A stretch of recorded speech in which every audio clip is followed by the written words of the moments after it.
Clap for Claudia by Patrick Curtin. In August 1975, I am 27 and readying my 5th year of teaching 4th grade. I check with my principal several weeks before class starts. He introduces me to the newly hired art teacher. Howard has a delicate frame, wears a colorful shirt, and you could hitch a porch swing from his hips. He giggles a lot. I'm taken aback. I recently spent 2 years in psychotherapy trying to change my attraction to guys. I dated women, chasing that elusive spark that never ignites. I relapse and go to gay bars, but I'm clueless how to connect or fit in.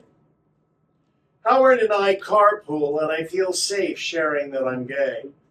He giggles and rolls his eyes. I express my angst.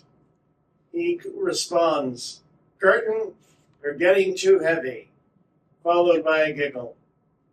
I discover that Howard is okay and enjoys being attracted to guys.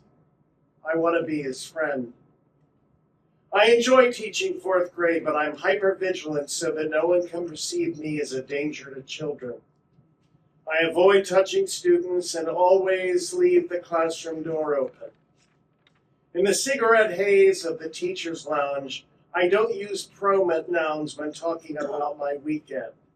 My friend and I solved the Poseidon adventure. Shelley Winters is fabulous. Karen is a striking woman in her 20s who lives in Chicago's Belmont Harbor neighborhood. She embodies the vibe of the teacher's lounge, whispering, "When you see 2 guys walking together in my neighborhood, notice the one wearing a hat. That means he plays the man's role in the village." It alarms me that others can peer into my secret world. Howard tends bar at The Hague on weekends, the oldest gay bar in Chicago, located across from the notorious Lawson YMCA. He invites me to drop by close to the end of his shift to bar hop.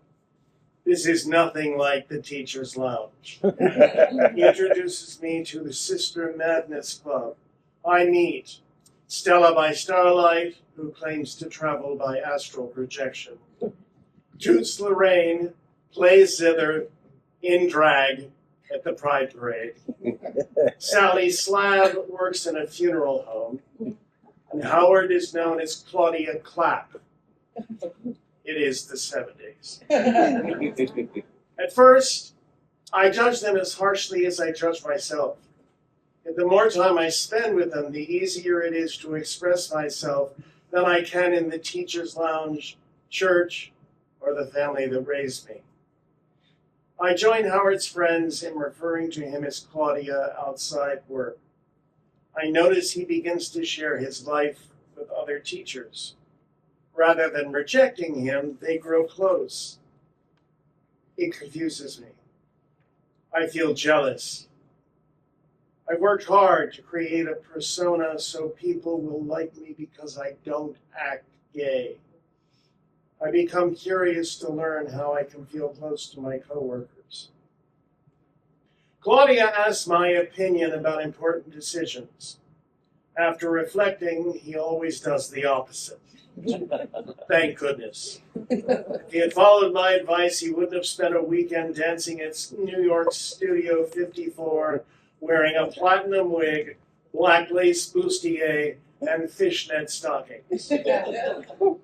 I begin to wonder, what if I stopped taking my own advice? Could I be more relaxed and playful? I could let go of my judgment that I'm psychologically damaged.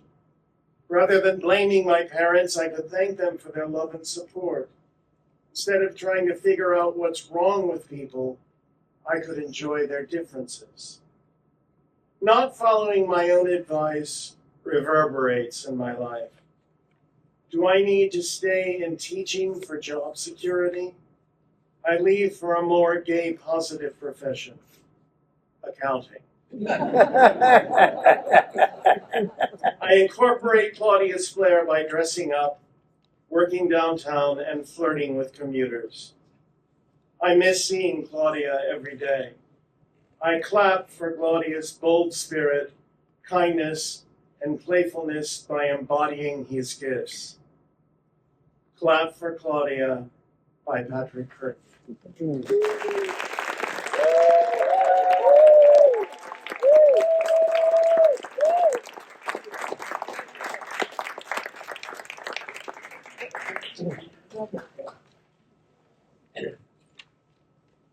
A Step in Paris by Char Edwards. On Wednesday, June 19th, 2024, the day after my birthday and a month before the Olympics, I overstepped a step in a Paris hotel room and took a fall. This time of peril in France, when I languished alone in my hotel room and could not walk to the Eiffel Tower, I found myself thinking about what brought me here. The urgent need to get out of an 18-year relationship with my partner Cindy. It now felt like a prison sentence. This led to a cathartic Shakespearean moment. To thine own self be true. I'd come to Paris to get away, and in the midst of it all, I found myself. The longest outward journey of my life started inwardly after one simple fall that left me stranded in a foreign country without anyone to call my own. I felt totally alone in my partnership with Cindy. In Paris, in a room with a view, I was overwhelmed with emotions and felt like I had no place to go for comfort. I realized then that nothing outside of me could bring me the comfort that I craved. It could only come from inside. This led to an epiphany. My whole life I have been searching for the perfect woman to give me what my mother couldn't give me. God, and only God, could save me from the existential crisis. God carried me out of the hotel in Paris when I had doubts about walking on a terribly swollen, sprained ankle that hurt badly with every step. A nice Frenchman who saw me struggling at the airport helped me get a wheelchair, and the rest is history. I made it back to the States safely and was so happy to be home. But all the inner turmoil and outside chaos that I left the country to get away from was still there. I talked to Cindy and said everything that I had to say to her. But it didn't matter, and Cindy's response didn't matter. My actions were now meaningless. That's when I connected online with Sarge, a U.S. Army sergeant stationed in Texas. She said everything I wanted to hear, bringing me temporary relief from my aloneness. I longed to hear more, telling me that it was love. Or was it just longing for something that I might never have? The love affair was entirely online. In our intense exchange of texts, we had more meaningful communication in 5 months online than I'd had with Cindy in 18 years. I made a solo excursion to Wisconsin during this time, where everything seemed peaceful and calm, with running brooks, birds singing, and the like. Just the two of us texting. Then I hit a dead end with Sarge. It all just seemed so empty, I thought to myself. I chose not to drag myself alone in this relationship. 5 months after it began, this sudden and unexpected online affair was over. Later, Sarge came back to me and said we could be friends, and I thought, love, lesbian style. Soon, I felt great uncertainty about what to do with Cindy and with Sarge. I tried to find a place for each of them in my life so I would not have to feel that I was a dismal failure. Then I realized that I was successful, because I had been willing to take the risk of loving someone without knowing if I would be loved back in ways that fed my soul. Now I am no longer interested in friendship with either of them. I see myself differently.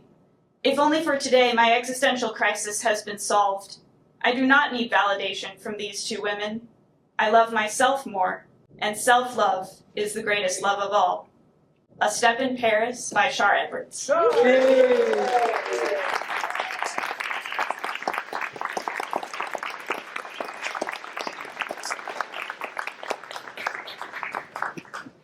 My Journey Toward Wholeness by Adam Roth. I met Sky in 1985 in Phoenix. Sky was a registered nurse and during the 80s had opened his house as a hospice. Now in the 90s, he was ready for a new experience. I was living in Chicago, totally devastated from a bitter divorce. I was seeking some loving support and a new experience. Meeting Sky was magical. Two souls wanting to connect. So after hundreds of dollars of long-distance phone calls, we decided to live together in Sky's home in Phoenix. I learned a great deal in our first 2 years together. Sky taught me how to be gay, how to feel good about myself and my body. I learned how to work hard, how to relax and play, how to take care of dogs, cats, and plants, and how to do everything with mindfulness and love. On our road trip to New Mexico, we got out of a van to walk the dogs. It had just rained. The sun was shining. The air was fresh and clean. We looked up at the sky to a perfect rainbow and then said to each other, "This is home." So Candy Kitchen Ranch in Rama, New Mexico became our home. We lived in the woods on a mountaintop with 100-mile views and 60 miles to the nearest town and 140 miles to Albuquerque. Rural living is physically hard, but I was only 50 and enjoyed the challenge. Sky was only 5 years older, but his body had become compromised by auto accidents, exposure to toxic chemicals, and family history of heart disease. No, he did not have AIDS. He suffered from the effects of aging and living an active life. Finally, after 10 years of hauling water and chopping wood, we were finished with rural living. I longed for the comfort of a hot bath and a thermostat. Sky needed better access to medical facilities. Both of us wanted to be part of a queer community. Silver City, New Mexico, an old mining town now populated by old hippies, was the ideal place for us. 20 art studios, 6 Buddhist meditation centers and yoga studios, a vegetarian food co-op, alternative medicine. All this and more in a town of less than 10,000 people. I had done yoga most of my life. In Silver City, I found Kundalini yoga. The practice resonated with me and I wanted to learn more. At the same time, Sky's health began to deteriorate and I became more of a caregiver. When my Kundalini yoga teacher encouraged me to go to the summer gathering solstice in northern New Mexico, doubts arose. How could I leave him for a week? Who would take care of him? My desire to nurture my soul was so strong that I finally got up the courage to ask about leaving. Would he feel betrayed? Would he be angry and think I was selfish? To my disbelief, he said, "I want you to go. But who will take care of you?" "I'll take care of myself," he replied. I laughed to myself.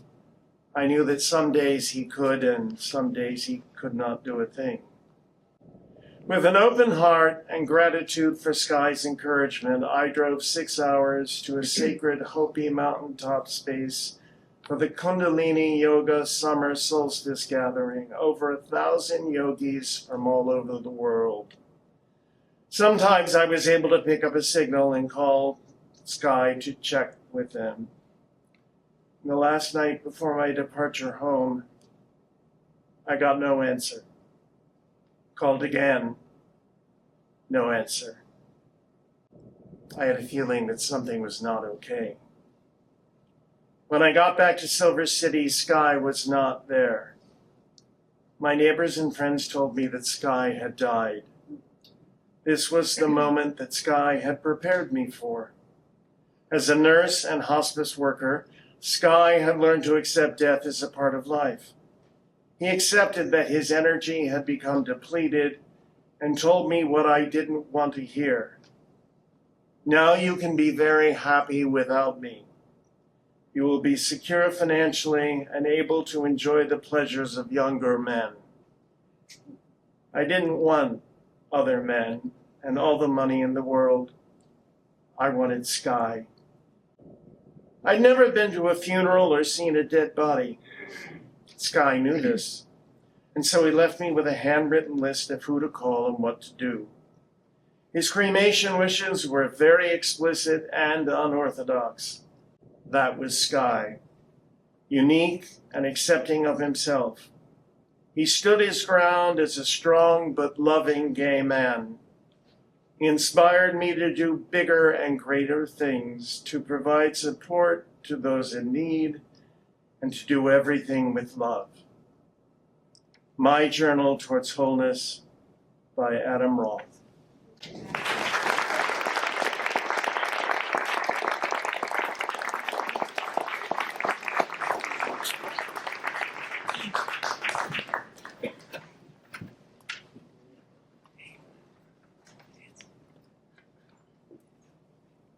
There Are No Queers on the South Side by Janet Ann. There are no queers on the South Side is something that I heard all my life growing up. It was said by neighbors that my parents would entertain. To be honest, it was quite confusing to me because I knew I was queer. Actively gay since I was 11. I didn't have any heroes or sheroes. I just knew that I was one of a kind, according to my neighbors, not that they knew. And I was smart enough to keep myself closeted. Not knowing or seeing other girls like me, except for my first sweetheart, until I was 17 and in college, I knew that I wanted not necessarily to fit in, but to be accepted, or at least tolerated. So I was very outspoken about things that I was passionate about, that most other girls my age didn't think about, let alone talk about. When I decided to become part of the gay community, but to stay behind the scenes, I wanted to normalize lesbianism. Breaking barriers within our community was difficult. I have always appreciated a male perspective, so I would go to the boys' bars. Having been a bartender myself, I purposefully sought out the bar owners and introduced myself to them. Not all bar owners were very receptive to me, and their patrons would look at me sometimes and growl, "What is that fish doing here?" I would smile and say, I was invited, if that were true, or I would push back saying, my money spends just as well as yours. I wasn't welcome at the second office location of Howard Brown when I wanted to be seen for a urinary tract infection. We don't treat women. That was in 1979. In 2011, I was shunned and hassled by the old white gay males when I joined the Howard Brown's LGBTQ Seniors Weekly Lunch Group. The moderator, Cece, asked why I keep coming back every week, considering the rude treatment I received. Weren't my feelings hurt? I told her that I wanted our community to accept gay women and embrace us outside of being the only caregivers to HIV-positive gay males. After one particularly difficult gathering, as we were collecting our things and getting ready to leave, one of the very few other lesbians that would attend the luncheons looked at me across the room and said, "Janet Ann, don't let these bastards stop you. You keep coming, so I can come here comfortably." I told Sandy not to worry. I wouldn't stop. She said, "Good for you." I will persist. My mission to normalize lesbianism outside our gay community is equally as important as fostering the acceptance of strong women, even strident women, by my gay male peers. I will not quit any group, no matter how uncomfortable others are. I have moved the needle in many ways through the years. Because I knew so many bar owners, I was very involved with the efforts of the Tavern Guild to raise money to build the Chicago House. One fundraiser was Squeal of Fortune, with our very own version of the television game, and a drag queen made up as Vampa White. I helped build the props. I suggested phrases to spell out during the fundraiser. I went around the bar emptying ashtrays and picking up dirty glasses. Seeing a need to have things run smoothly, I just took care of it. When I moved to Bridgeport after my radiation treatments for breast cancer, I started an LGBTQ social group. We held our meetings at the Unity Center on Halsted, which is the office where the American Communist Party's newsletters get published. First Trinity Lutheran Church was the first LGBTQ welcoming Lutheran church in Bridgeport, something that I helped them to achieve. There is a process that is required to become a welcoming church and to be able to designate that with the rainbow icon on their signage and literature. I have had to become my own heroine because, as I open this story, there are no queers on the South Side. So I have done all that I can to normalize lesbianism within Chicago and within and outside of Chicago's gay community in my hometown. There Are No Queers on the South Side by Janet Ann.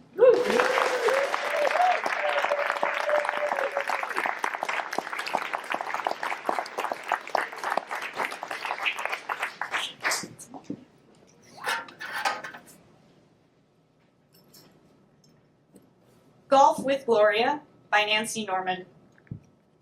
Gloria and I were both sports fans. About 5 years into our 31-year relationship, we started looking for an outdoor activity to do together. We decided to take up golf. Gloria, an African-American woman, became a golf enthusiast when Tiger Woods came on the national scene. After she read Jim McDaniel's Uneven Lies, the heroic story of African Americans in golf, she learned that very few black men, let alone black women, played at the professional level because of racism and the game's history as an exclusive sport for rich white guys. Gloria was a student of history and a champion for diversity and inclusion, so she recognized the importance of Tiger and his meteoric rise. After his Masters win in April 1997, she was hooked. Shortly thereafter, we started taking lessons nearby at the Wilmette Golf Course with the local pro, Jamie. It amazed me how Gloria could engage in golf talk so knowledgeably with Jamie. He clearly respected her knowledge and enthusiasm for the game. However, neither one of us would become overnight sensations. Golf became an activity that I loved because I loved spending time with Gloria. We took lessons every summer, went to the golf range to hit a bucket of balls or practice putting on the greens, or played our favorite nine-hole golf course on Willow Hill. But when the Chicago winter hit, whatever skill we had developed got rusty. The more we golfed, the more we learned about each other. My usually patient self would be tested by the game and included the muttering of expletives. Gloria's temper was sometimes on full display, like the time she slammed her 7-wood into a tree, splitting the club in two. Golf also became part of our vacation plans. We traveled to far-flung locations, sometimes with friends, other times just the two of us.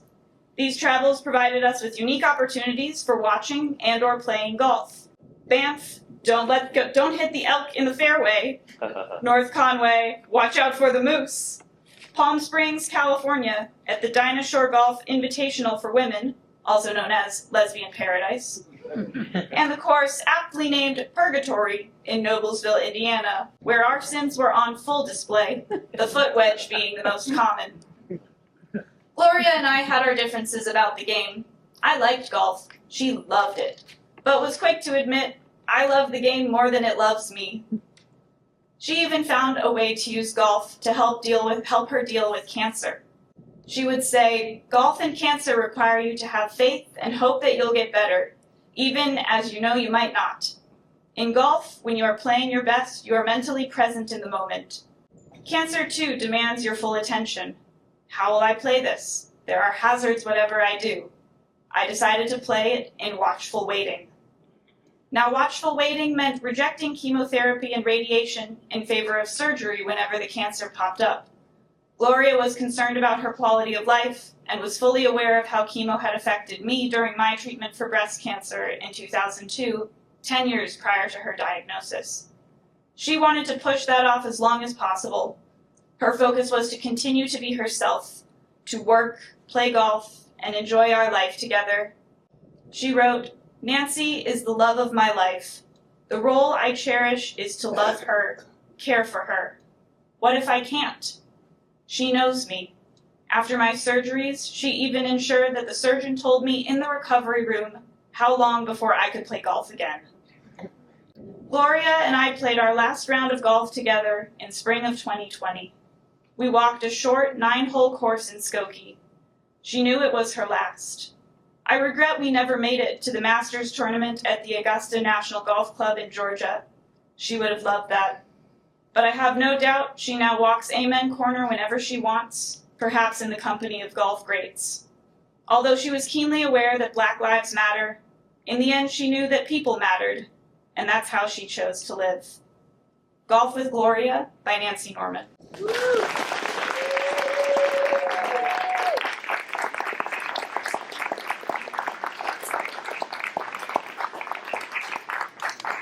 and we are now going to take a 3-minute pause before the next round of stories. We have 6 more stories, and I need to give you a little context for the first story in the second half, which is by Bree Lauder. Bree is a woman who wrote about her experience before she did her transition. Okay? So, I wasn't quite sure how to cast this when we got together yesterday. So the solution was to have both actors read the piece. So let's hear how that sounds, and let us know if that works for you in your applause at the end and at the reception. Great. Enjoy the second half.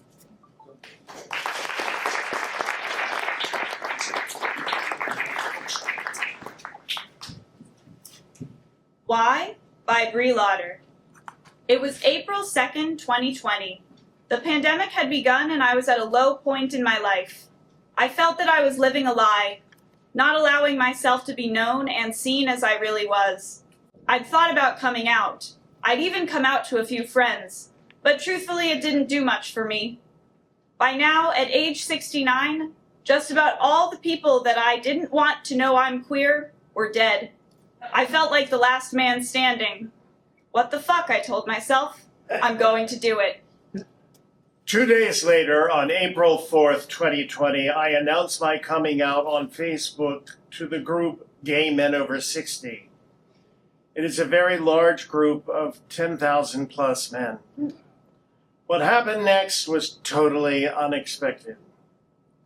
It was as if my computer had turned into a slot machine and I had just won a jackpot. The likes and comments were coming in so fast that they were a blur.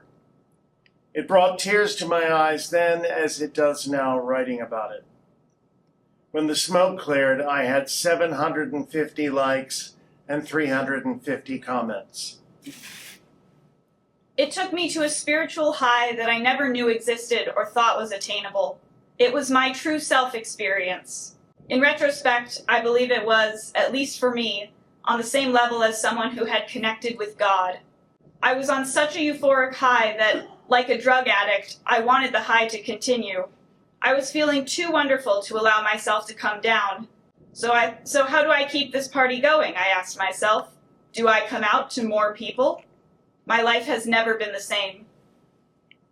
I started to think about 2 boys that I grew up literally across the street from me. Gary was 1 year younger than me, and Bobby was 2 years younger. I knew them both, but we were different ages and had different circles of friends.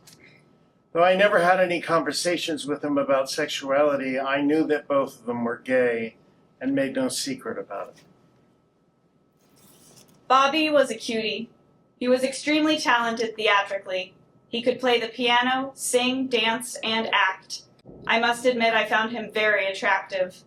Winding the clock back to the late 1980s, early 90s, I was married and owned a healthy fast food restaurant called the Locale Zone on Rush Street.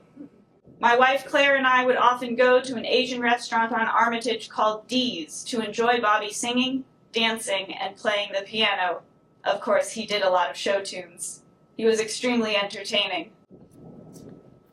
I will never forget taking a walk down Broadway near Aldine, where I lived and where my wife was at home.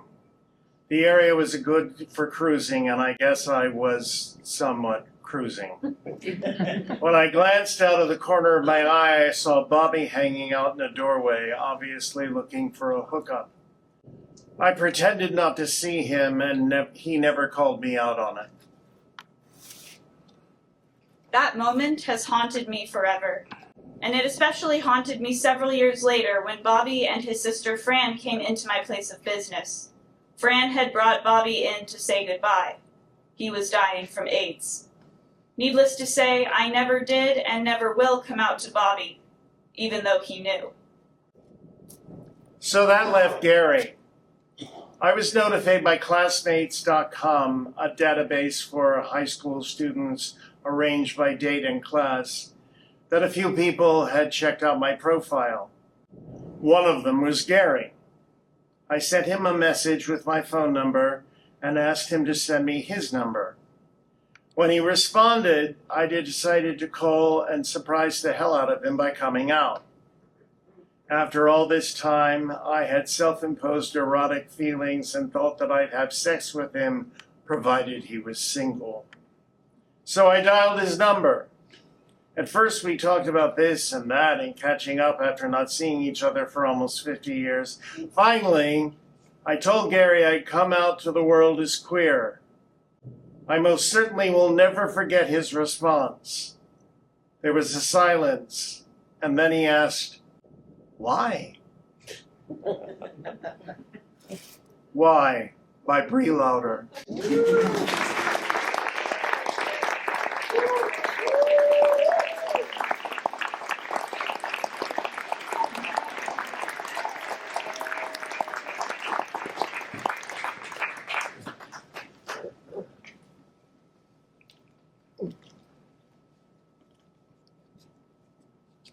Pardon me, bad knees. My Gay Guru by Rex James. My initial encounter with Steve was in 2018. I returned to Chicago a year earlier to begin my new journey as an openly gay man. When Steve and I met at a party hosted by two Chicago public school teachers, I was feeling lost. Steve had a charming smile and a personality to match. As we chatted, we surprisingly discovered that we were both from North Dakota. Now, that may not be significant to most of you, but if you meet someone from North Dakota, consider it a rarity since there's only 600,000 people in the whole state. There's more farm machinery than people in the state. In 1980, we left North Dakota in our early 20s and headed to Chicago. Steve to pursue an out gay life, and I to join a 500-member Christian commune located in Uptown in hopes of getting rid of my homosexual desires. These desires are known in Christian circles as SSA, same-sex attraction. I can't believe that I stayed in that commune for 28 years and realized later that it was definitely a cult. The sad thing is that a person doesn't know they're in a cult when inside of one. Thankfully, as you can see, the conversion therapy was unsuccessful, but it sure left me with lots of emotional baggage to unpack. Once Steve heard that I was a newbie gay, he volunteered to be my gay guru. That was the beginning of us becoming best girlfriends, as we like to call ourselves. Steve shared many of the crazy fun stories of his early gay days, but also ones of addiction and bad choices. When I met Steve, he'd been sober for 20 years, had been living with HIV for many years, and was prone to a variety of illnesses, including cancer.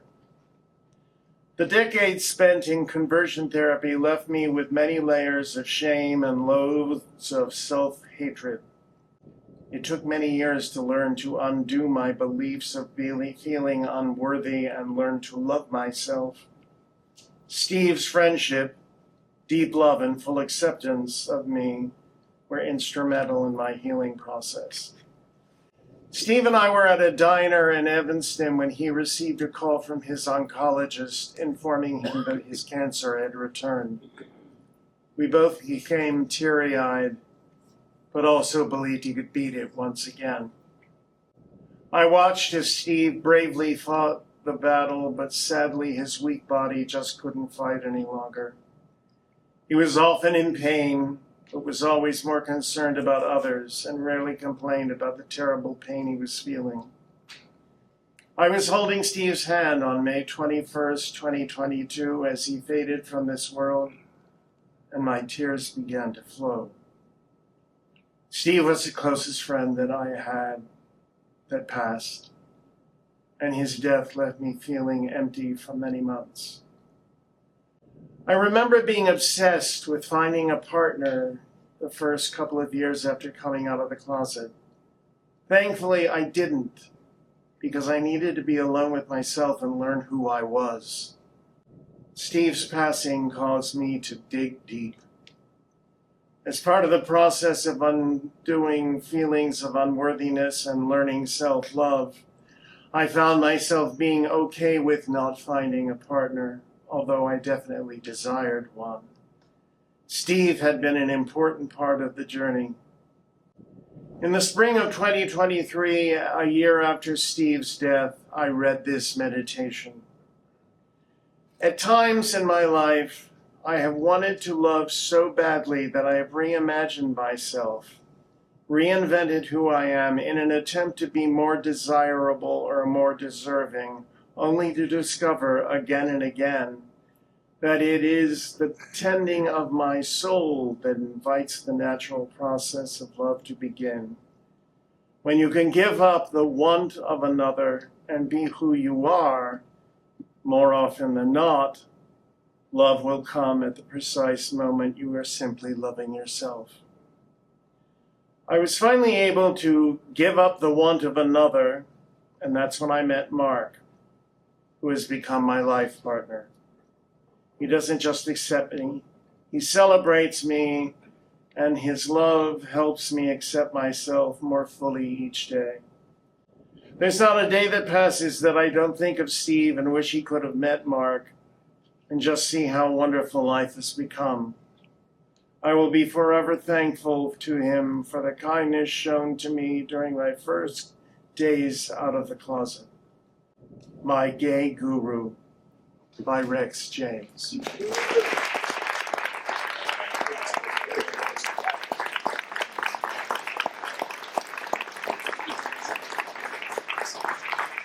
I'm actually here with my life partner, Mark, right here.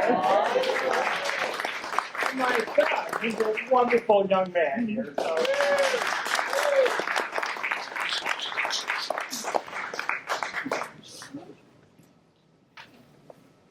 Can I live alone at 79? Stephanie Clark. It was like a divorce without even a trial separation. 3 years of communal living were abruptly cut short when, without advance notice, I returned from a trip in 2021 and found my home empty of my roommate Jane's possessions. Jane joined me in my condo, Stephanie's Riviera, in 2018 through a Center on Halstead home sharing program. Jane and I were poster celebrities for the program. We were chronicled in the Chicago Tribune and Washington Post real estate sections, articles that were followed by interviews with NPR and its oral history project, StoryCorps. Jane and I had unique talents. She could cook and was an excellent editor. I was devoid of any English talents. She edited all my written presentations for 3 years. I helped her with financial planning and establishing a sustainable cash flow budget. We shared furniture and cooking utensils as part of the home share agreement. We shared many of my entertainment and symphony venues. Just how much we shared was a real surprise. I will acknowledge that I might have been a handful to live with. My early business career earned me a reputation as a problem solver. Unfortunately, I tended not to share the thought process that I brought to solving some of Jane's challenges.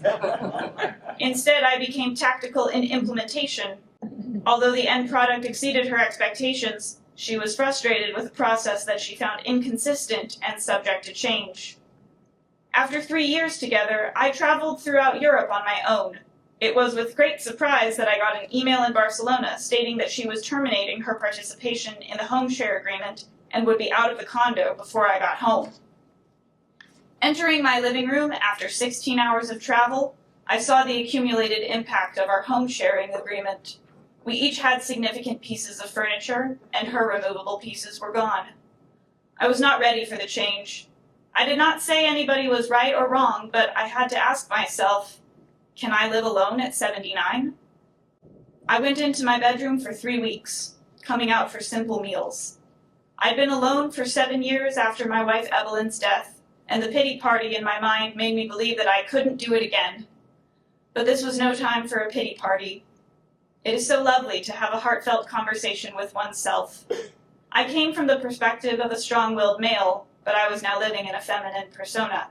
Eventually, Stephen, my twin spirit personality, told Stephanie to put on her big girl panties and get back out there. Jane's departure was a surprise, but the bigger surprise was my discovery that I could live alone at 79. I could adapt to change, grow, diversify, and go beyond my own expectations. I was inspired to modify my life. I changed my dietary intake, reduced wine consumption, and improved my exercise routine. I learned that meditation could help with these changes and committed to daily meditation. The first longest streak was meditating for 566 days out of 997 over the past 2 3/4 years. I also refined my storytelling skills, turning them into LGBTQA+ advocacy tools. I leveraged these talents to be instrumental in the passage of 5 legislative acts over the next few years. The person who legally transitioned to Stephanie 5 years earlier, that monarch butterfly, came out of her cocoon, spread her wings, and grew into what she envisioned herself to be. A Renaissance woman, constantly searching for knowledge and paying that knowledge back for the benefit of humankind. Doing good while causing no harm. These are easy words to write, but the execution is the hard part. Can I Live Alone at 79 by Stephanie Clark.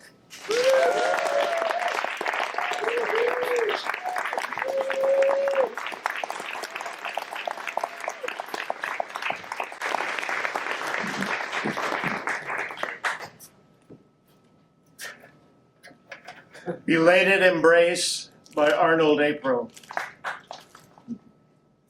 Well, thank you. COVID further damaged our nation's fractured capacity for empathetic connections to others. All my current Uber drivers tell me that everyone drives much more selfishly since the supposed end of the pandemic, as if 2 years of isolation had made everybody forget that other people existed. My late father has always been my bulwark against this kind of cultivated cruelty. He was a very sweet man, affectionate, good-humored, and most importantly, always interested in others. He served as a model for how a man acts in the world out of love rather than out of fear or greed. This has served me well as an escape route from the toxic models for male identity that I observed around me in my 1950s childhood. Models that advance desire, cut off from caring, and prioritize self-centered assertiveness. My father's seamless sidestepping of his time's cultural norms encouraged me to translate mainstream assumptions about what it means to be a boy into something that made much more sense to me. I knew the words to the song, I Want a Girl Just Like the Girl That Married Dear Old Dad. But in my version, I wanted a guy just like the guy that married dear old mom. It took me a long time to find that guy, but when I did, Sterling Houston proved a shining example of all of my dad's best qualities. He was also a gifted composer, a hilariously comic and sharply observant playwright, and a talented visual artist. He was also a bit of a playful trickster that enjoyed messing with folks' assumptions about where he came from. As a caramel-colored African-American Texan married to a white guy from Skokie, folks didn't quite know how to place him in an easily assigned identity box. When he asked about his background, sometimes he would pretend that he came from a long line of proud Mexican Jews. We maintained a successful long-distance relationship through frequent visits to each other's cities, and I decided early on that I needed my husband and my father to know each other face to face.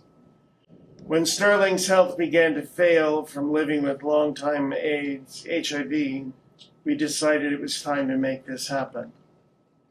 My father was by then in advanced stages of Alzheimer's disease and unable to remember that Sterling was my partner, but the two of them were immediately drawn to each other. My father, all smiles, turned to me and said, I don't know who the hell's this guy is, but I really like him.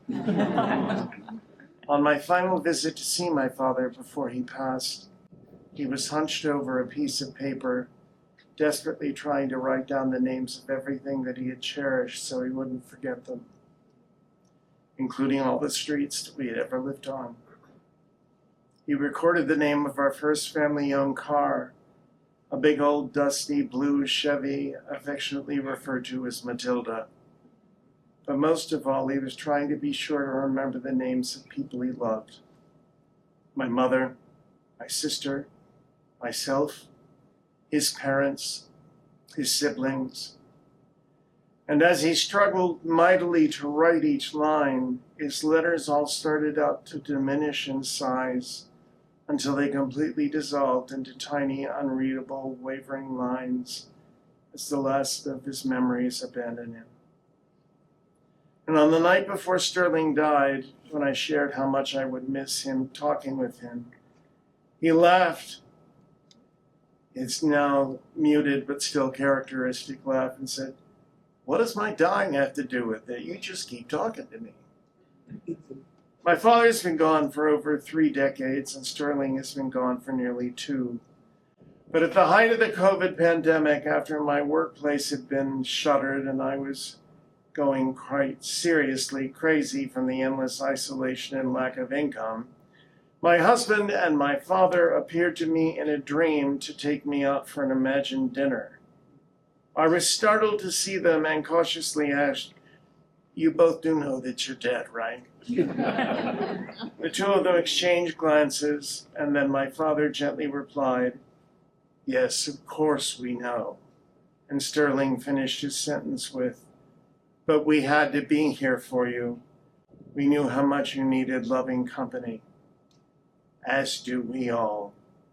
Belated Embrace by Arnold April.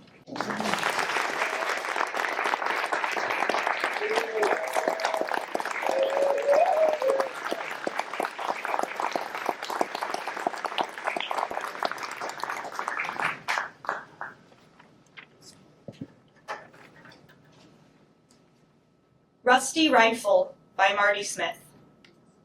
As I tell this story, I am nearing 80 years in age, and this incident takes place in Houston in 1969. I was fairly sure I was a lesbian, but had no sexual experiences with women, and my attempts to have sex with men had been awful. And so I met a woman in a bar, which was pretty much the place to meet women back then. She led me by my libido for the next year or so. On the first night, we went home together. On the second night, she moved in. We went out most nights and drank and went home for sex. Next night, the same thing. We broke up and got back together again and again. On my birthday, we were broken up, so I went out with friends and saw her with someone else. I went home to our bed in our 2-bedroom apartment. I was fast asleep when I realized someone was pummeling me around the head and shoulders. As I woke up, I knew who it was and tried to roll her on the floor. While doing so, I accidentally chomped on her earlobe, almost cutting it off. Blood everywhere. At some point, she pulled the phone from the wall, telling me to keep my mouth shut. She locked herself in the bathroom and I tried to help. She came out, enraged, pulled my clothes from the drawers, and picked up an old rusty rifle that she owned and pointed it at me. She eventually shot in my direction, and the bullet went over my shoulder. Soon enough, the police were at the door. Physical descriptions are necessary now. She, 5'3" and wore baby doll pajamas that I had never seen before, covered in blood. Me, 5'10" and sleeping nude, so I had to grab the first thing at hand, a pair of jeans and, of course, a flannel shirt. No blood. I went to the door and the 2 young officers entered, looked us both over and decided to separate us. I was now outside. My officer asked, "Did she go out on you?" Inside the apartment, I heard the other officer asking her the same question. Next, I heard the officer with my lover say, "Would you like to press charges, miss?" I could hear my heart pounding in my ears, and I am sure I stopped breathing. After a long pause, she responded, "No, I will not press charges." I would like to tell you that was the end of it, but we broke up and made up at least 3 or 4 more times. Eventually, I became aware that I did not want to spend any more time living in a bad gay soap opera. I also realized I had lost my self-respect.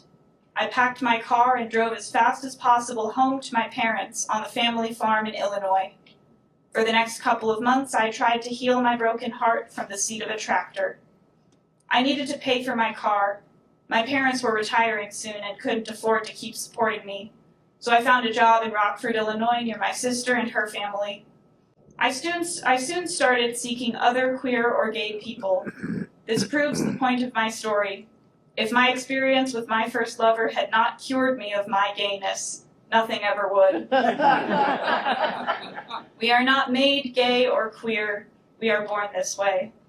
Here I am, many years later, with my racing red walker and my signature bolo tie, a proud lesbian dyke. Sometimes my mind takes me back to that night with my first lover. I wonder whether she shot that rusty old rifle over my shoulder on purpose, or did she just miss what she was aiming at? What do you think?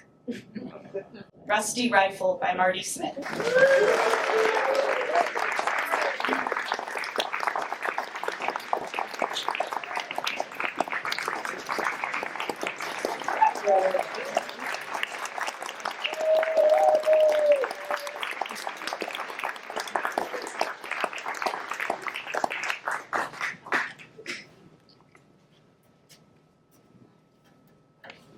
My Sobriety Story by Dave Hibicki. In June of 1987, I woke up after trying to drink myself to death and suddenly had the will to live.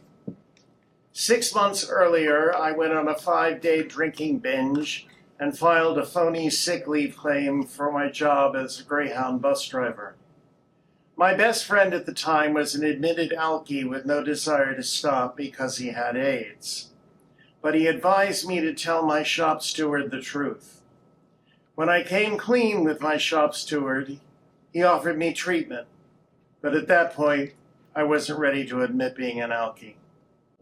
6 months later, after the 9-day drinking binge, I was finally ready. On Sunday, I had told my shop steward that if I wasn't fired this time, then I probably would be next time. On Monday, he had me in the superintendent's office. The superintendent thanked me for coming in before he heard from middle managers or dispatchers about any odd behavior. On Tuesday, at 8:15 p.m., he had me admitted to Grant Hospital's inpatient substance abuse unit for 3 weeks. I had a suicide attempt 5 years earlier when I cut myself, took everything in the medicine chest, and washed it down with vodka. At Grant, my counselor was gay and had had 18 suicide attempts. After about 10 days in rehab, he wanted me to do a role play exercise with 3 other patients. They were to play my mother, my father, and my favorite husband at the time. The point was to act out the shitty little committee in my mind that was driving me to drink. The exercise meant I'd be coming out to 5 total strangers. That would have been something I had never done in my previous 14 years of gay life. I loved my job and my coworkers equally. I had their respect and admiration, even though I thought they figured me out due to my total lack of participation in locker room talk about women and gays. Nary a soul in the 30 states and 2 provinces I worked through had ever uttered a snide or disparaging remark towards me. Even my family only knew through the process of elimination and roommates. It was never discussed. Now the prospect of outing myself to 5 strangers terrified me. I vacillated back and forth for 48 hours. I actually considered leaving the unit against medical advice. I envisioned a life of jails, institutions, and death, rather than the humiliation that I anticipated. Ultimately, the good Lord intervened and blew in my ear. he pointed out that they couldn't stone me here because there was enough staff people to pull him off. Then only left ostracization. I decided to bite the bullet. For the role of my favorite husband, I selected someone who was quite friendly towards me when we met 4 days earlier with his wife and kids in tow.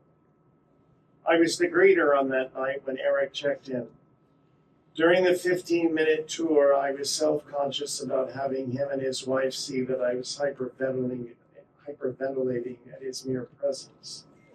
He was a 27-year-old Puerto Rican bodybuilder. As it turned out, Eric was drawn to me because he had a gay uncle in Puerto Rico who used to send money to support him. We also had the same counselor. When I left rehab, the counselor warned me that if I ever made a move on Eric, I would destroy him. For 37 years, I have followed those instructions. The role playing exceeded my wildest expectation. They loved me. They provided me with the vehicle for my spiritual experience. In AA, the spiritual experience is described as a psychic change which is so profound that the cravings for liquor and drugs are totally removed. By surrendering my will to God, I stumbled upon the secret sauce for a spiritual experience. As the days at Greg came to a close, I told my counselor and my nurse that they had accomplished their mission with me. We had been told that as substance abusers, we had addictive personalities, and that the best way to remove cravings is to substitute our addictions to liquor and drugs with an addiction to the fellowship of AA. My substitution was so radical that after just 2 days, AA became a privilege rather than a sentence. I attend at least 2 meetings a week and plan to do so as long as I'm physically able. I celebrated my 80th birthday in September. When reassured of my level of serenity, this has been the best year ever. My Sobriety Story by Dave Cooper.